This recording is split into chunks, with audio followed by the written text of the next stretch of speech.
Hi everybody, it's Emma Brooke. Thank you for joining me.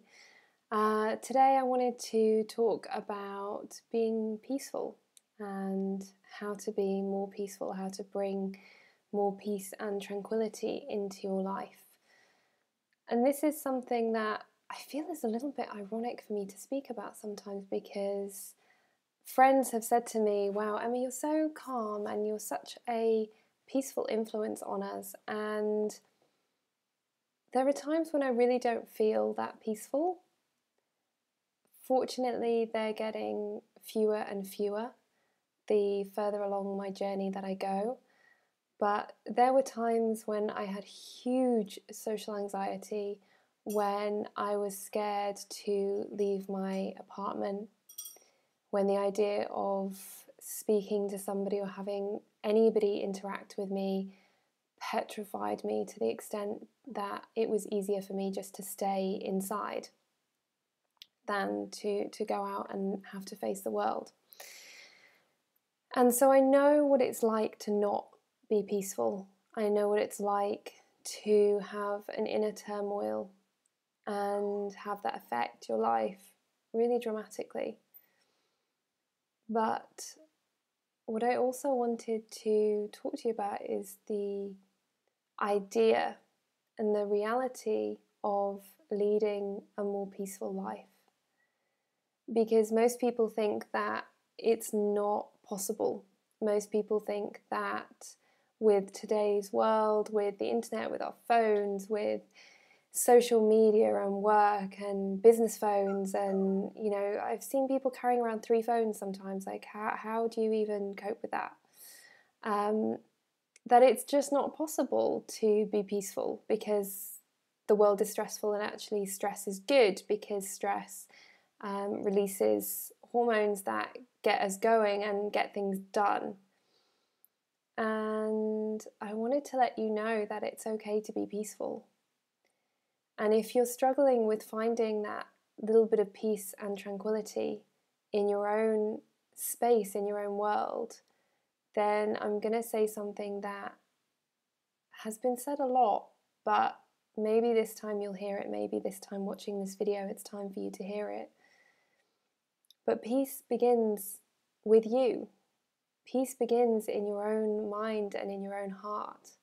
And until you learn to still your own voices, to still your own ego, to still your own motivations and inner critic, your world outside will remain chaotic and stressful.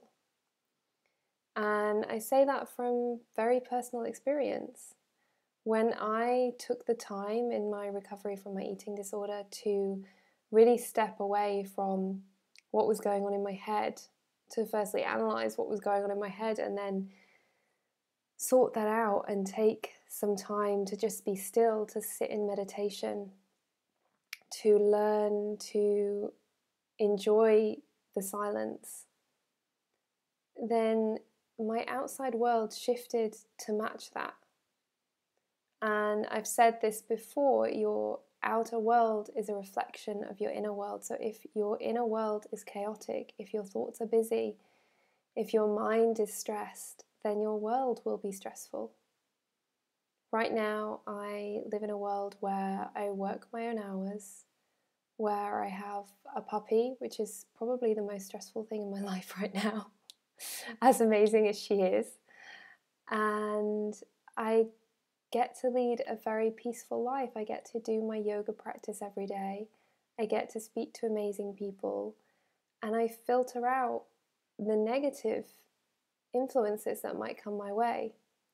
And I'm able to do that because my mind is quiet, or at least a lot more quiet than it was. I still have those moments. I still get stressed. I still call my friend and I'm like, oh my God, this is happening and that's happening and what am I doing? And normally she's like, Emma, remember how the universe just meets you? Maybe you need to just stop micromanaging the universe. I'm like, okay, yeah, that's good advice.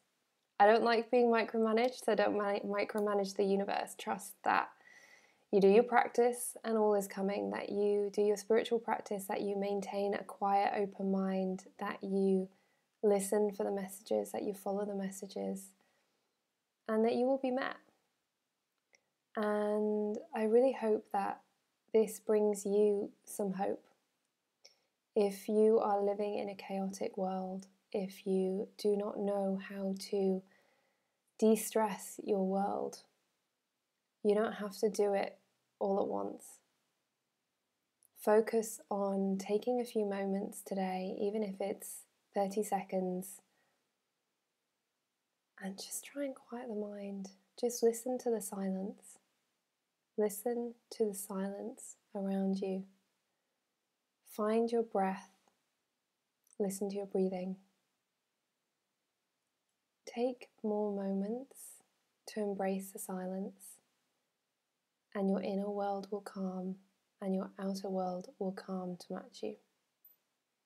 I'd really love to know how you get on with this, and I'd love to hear about your journeys. I'd love to hear if you're struggling with a chaotic world, and if you have any more tips or helpful practices for other people who are struggling, then please just comment below and I will get back to each and every one of you because I love hearing from you. So take care. If you want any more details about what I'm about on working with me, I coach one-on-one and I'm also a counsellor, so you can come and talk to me about all sorts.